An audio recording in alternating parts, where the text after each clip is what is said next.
Alright guys, welcome back to the next round in Miami. First of all, we only had one practice session this weekend, so no second chances. So let's not put it into the wall.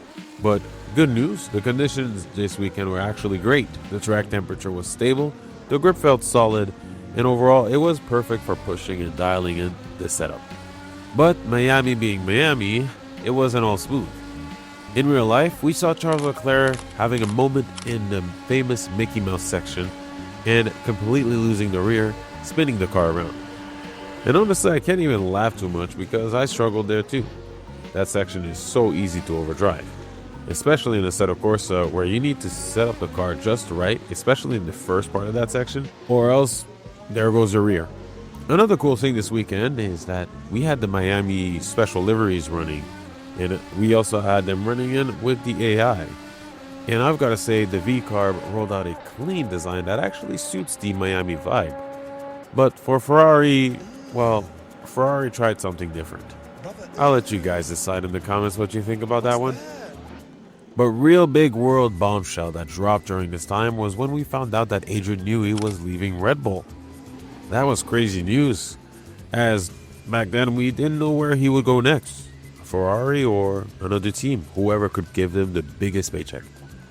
But speaking of Red Bull, Max Verstappen topped the session with the fastest lap in practice, and when we compare it to the lap that I did in my practice session, it was a 128.1, which would pretty much put me in P1 during that session. Well, that isn't right. But oh well, the practice session went smoothly. I really had no big issues. It's just nailing the setup from that Mickey Mouse section and really nailing my apexes and my braking points, just preparing myself for the qualifying session that would come after. And Miami being a track where some places the walls are pretty close, again, it feels quite fast. And in that S section thing before the long straight, it just feels pretty nice when you nail it, alongside with the AI being slow as ever and running on inters, and also giving me a scare in the pits. So that was fun. But that is pretty much it for this session. There was really nothing too dramatic happening, except for me just dialing in the setup, and I think I did a pretty decent job.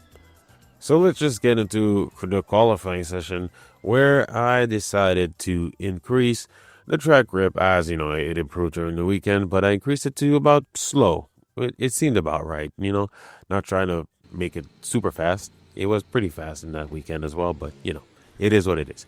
But on we go for our first lap, right as we begin moving out of the pits.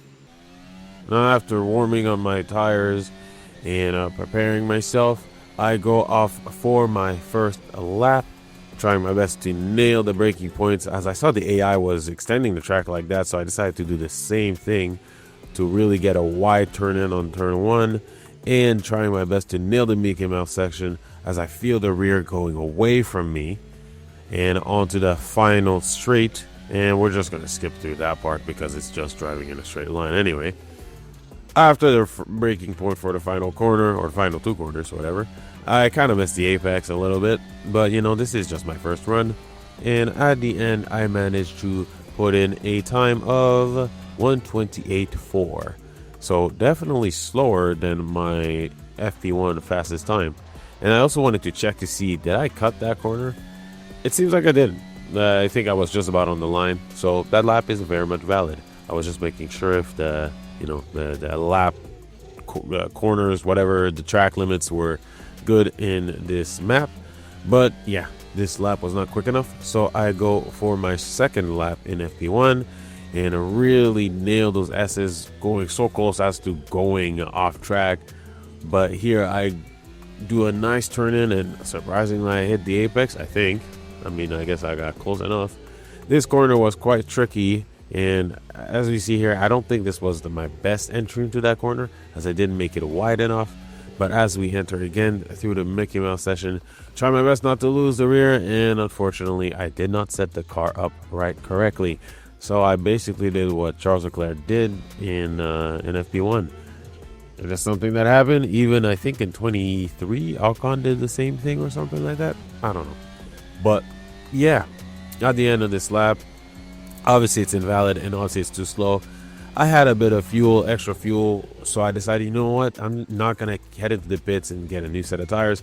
I'm just going to sit with these set of tires since they felt pretty good and just go straight out for another lap as we go through the S sections, going so close as to going off track, but just trying my best to maximize the usage of the track basically. We get onto the straight and onto the entry to the Mickey Mouse session. This time I enter this corner a little bit better, centering my exit. And as we enter, we really got to set ourselves up correctly. And I did just that, missing narrowly the track limits on that Mickey Mouse section. And now on the final straight and the final few corners, I'm 8/10 up from my previous lap, my previous best, to put in a time of 1:27.586, whatever. And that lap felt pretty good, but then when I noticed that I was running out of fuel, so I had to, lift and coast and just crawl my way back into the pits. If this was a session in real life, the team using code words to say, hey, we're running out of fuel, to not try and spark some suspicion. It's just like, we just made it because of that, and that was pretty good. And at the end of FP1, just looking at the times that I set to see if I passed, and with my lap time that I did of 1:27.5, that would basically put me in P1. That's crazy. I mean, their times in real life are not that fast. Okay, interesting. Am I going to be able to put it on pole this time? Who knows? Time will tell. But yeah, that's the end of this qualifying session. I did not need to do another lap. It's all good. So on to Q2. As we begin our first Q2 lap, I always do the same trick, trying to maximize the track. As I go in for entering on the Mickey Mouse section, my time on Q2 for some reason was just bad compared to my Q1 time. I mean, look at this. I'm already 5/10 down, and I'm not exactly making any major mistakes. I'm just being very slow. Literally nearly a second down. By the end of this lap, 6/10. That is a crazy deficit. I put in a time of 1:28.1. So I don't know what happened here, but that time is not terrible. I think it would allow me to make it through Q2, but I was beginning to wonder, can I not go faster than my Q1 time? Come on now, I should be able to do it. So I go again for another lap as we begin and set up and brake a little bit later, just a little bit later. I broke a little bit too late because I started losing the rear, getting on the power too early at the same time. Now this lap time is better than my first Q2 lap, but still 4/10 down on my Q1 lap. So this one was at 1:28.0. Still a good lap, but I was shocked at how slow I was. I don't understand why my Q1 lap was so quick, but that is that. That is Q2. I think that's Q2 done, if I'm correct, because I don't really need to go in for another lap. But I think I decided to still go. Oh no, never mind. I'm sorry. This is Q3. I am so sorry. Yeah, Q3. We are in Q2. I decided not to go for another lap. So for Q3 this time around, really pushing it, just like how I did in Japan. Forget the potential of losing the car. Just go for it. And here in the S sections, I didn't lose too much time, but I think I was pushing a little bit too hard as I was like teetering on gaining time and losing time. And somehow in one corner, I had managed to lose 2/10, arriving near the Mickey Mouse section. I just keep losing time. Look at the time just going away. It's running away from me. And here I almost lose the rear, still losing more time. By the end, I'm about half a second down. Again, a 1:28.0 for my first Q3 lap. And I mean, wow. And before we actually talk about my Q3 final lap, let's talk a little bit about the race. Okay? So, on the race day, Once again, Max Verstappen starts on pole, and at this point, we're not surprised. But the start was not calm. Sergio Perez actually nearly ran into the back of Max going into turn 1. That was close, way too close, especially when your the team is under threat. I mean, that would have been like, he would have been fired. Let's be real. If he actually collided with Max, that would have been a huge hit on his position with the Red Bull team. Now, while all that was happening, one thing became pretty clear quickly is that McLaren had serious pace this time around. They just seemed like they switched on this weekend, except near the end of the race with Piastri, and yeah, that's a thing that happened.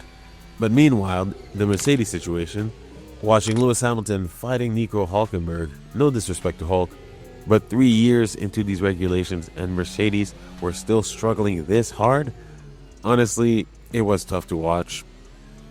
Now back to the lead. Here's something interesting. Max wasn't completely invulnerable in this race. He actually made a small mistake, nothing catastrophic, but enough to damage his floor, and now he wasn't fully comfortable with the car. And actually we had a decent number of overtakes this race, so pretty good. There were different strategies, late braking.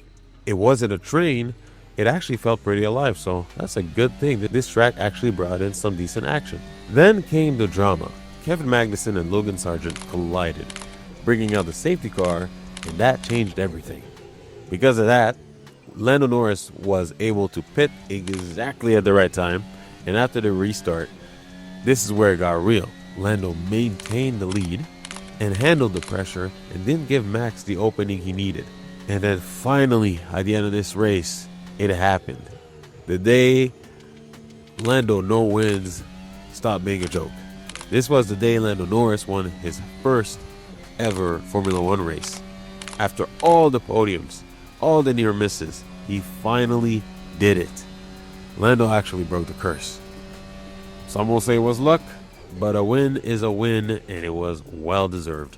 And now let's talk about my final lap. So quickly onto my final lap. I will show a replay of my fastest lap at the end of this video so we can enjoy, the car. But on my final lap, I am still losing time. I mean, this is really ridiculous. I was trying my best to be confident and consistent and as tight as I could in every single corner, but I just kept losing time. I don't know where that time came from in Q1, but here at the end, I managed, it was just 0.3 down, so it's not that bad. It's definitely an improvement. And for my Q3 time, a 1:27.881. So not the best time that I could have done, but definitely a decent time.